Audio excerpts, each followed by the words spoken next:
All right. So I'm here with the beautiful Santana Red. How you doing? I'm good. How are you? I'm all right. I'm all right. Crazy year's been, right? Past 12 Yes, months? yes, it's been very crazy. We've been a whole year in the panini. Exactly. Now, you are new to the porn industry. Are you? How long you been in?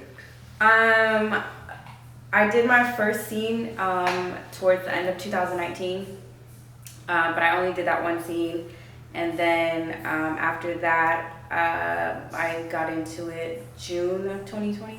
June 2020. Yeah. Okay. Now, prior to this, what did you do? I worked in marketing. I have a degree in marketing. So you have a marketing degree. Mm-hmm. Oh, check that out. A porn star slash sex worker with a degree. Mm-hmm. See, it happens. It happens, doesn't it? All the time. Exactly. And you just stumbled upon this industry, or somebody directed you to it, or? I had been camming off and on for quite some years. Just really didn't take it seriously. It was just, for some extra cash here and there. Right. So I already kind of knew about the industry. Gotcha. Yeah. Gotcha. And has it been good to you so far? Yeah, it's been very good. I've been pretty lucky to work with some really good people. Okay. What are some of the stigmas that people have about the sex industry or the porn industry or sex workers in general?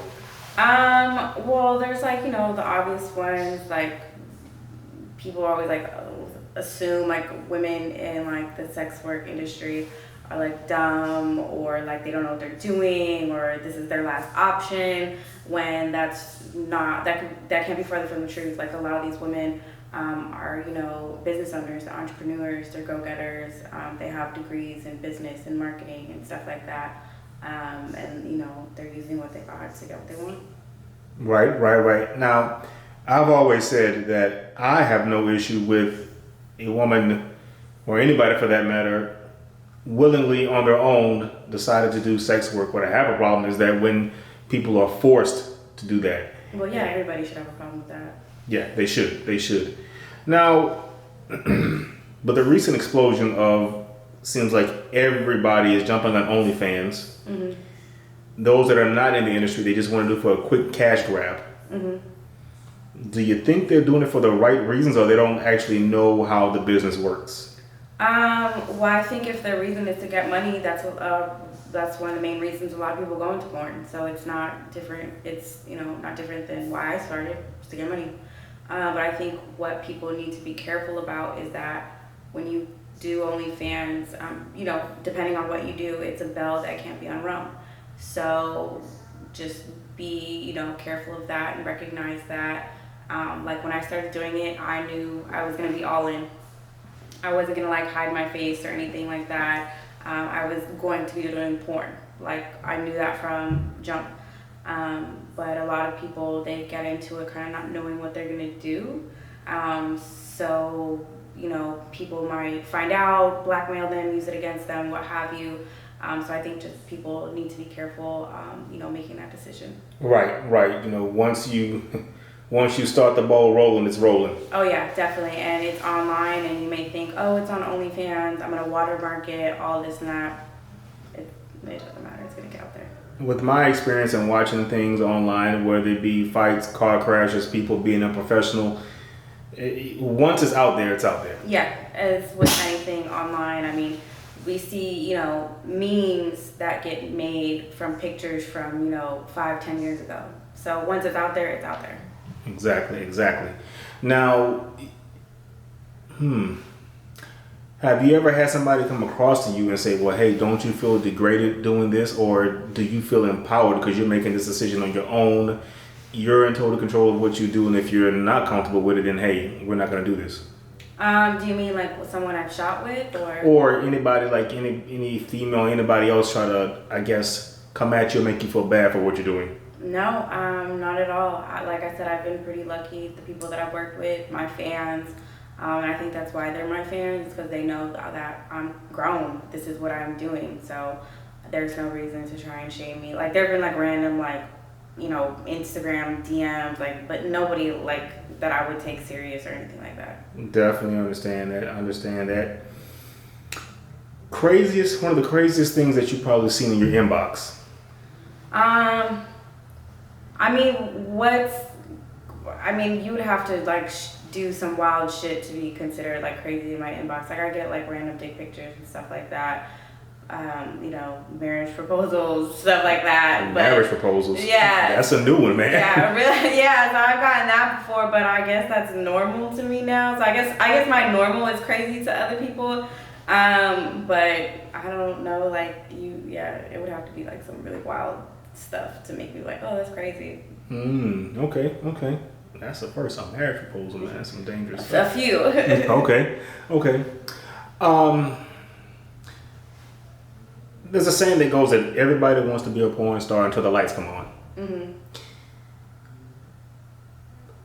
I'm certain you've had inboxes or messages from guys saying they can do it, put them on, etc., etc. Yeah. Or what would be your response to them? I usually don't respond to them, so you wouldn't get a response. But I mean, it's not that I don't work with like up and coming people, because I still consider myself up and coming. But it's just about the professionalism, the tact that you have. It can be a thin line to walk, but how you walk that line tells me everything I need to know. So random dick pics will not get it. Yeah. There you go. And to any young lady that is trying to capitalize, let's say, on her body or her image, and basically build her body as her brand, what advice would you give them? To be yourself. I know the way I'm shaped is very popular right now, but like, I don't have any surgery or anything like that. Like, I don't have a tummy tuck. My stomach is not flat. I have cellulite. I have stretch marks, but that is me. That is why my fans like me. So just stand in your truth. Like, I'm not, in my everyday life, I'm not like a very like glam person, makeup, all that type of stuff.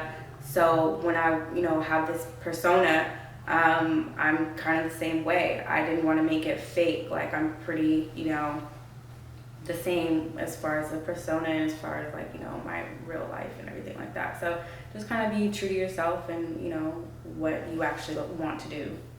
Gotcha. Real brief. Sugar daddies. This has become something else that's real popular. Have you encountered or have you had somebody offer for you to be their sugar baby? Well, I've gotten like fake accounts asking me like to be my sugar daddy or sugar mama or something like that. But I don't see anything wrong with it. I don't think I've met anybody that was like for real about it. Right. Also, for those that are, and I know what happens, get in the inbox, we can film, we can shoot our own content, put on my OnlyFans account. How do you weed out those that are real and those that are fake? Well, I can't tell you that because then some people might try to switch up their game. Good deal. Yeah. All right, excellent. So, in all, the stigma of the sex work industry or porn industry being full of dangerous, full of drug addicts, et cetera, you can attest to yourself that you yourself have never experienced that you all are women with degrees and come from good backgrounds, et cetera. No, not everybody. The porn industry attracts all different types. But what I can say is we're not all like drug addicts, drug users, or people with, really bad vices. You have to be able to perform. You gotta, do what you need to do, and you can't do that all tweaked out. You can, but you're not gonna last long, so. All right, baby. Well, thank you, and hope to see you again. Yes.